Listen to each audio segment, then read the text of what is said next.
আসসালামু আলাইকুম। আসলে ঘর থেকে বাহির না হলে পৃথিবী যে কত সুন্দর সেটা উপলব্ধি করা যায় না।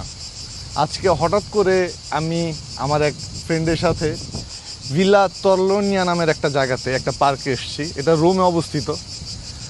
মানে আমি এখানে এসে অনেক অনেক অনেক বেশি খুশি। এখানের পরিবেশটা খুবই খুবই খুবই সুন্দর। ঝিঝির ডাক শুনতে পাচ্ছি এখানে, যেইটা আসলে বাংলাদেশ থেকে আসার পর আমি এখানে কখনো শুনি নাই। তো সৌন্দর্য দেখতে হলে ঘর থেকে বাহির হতে হয়।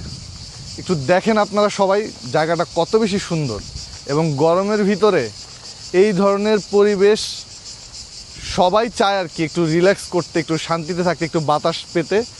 এই ধরনের পরিবেশ সচরাচর সব জায়গায় পাওয়া যায় না। আসলে জায়গাটা অনেক বেশি সুন্দর।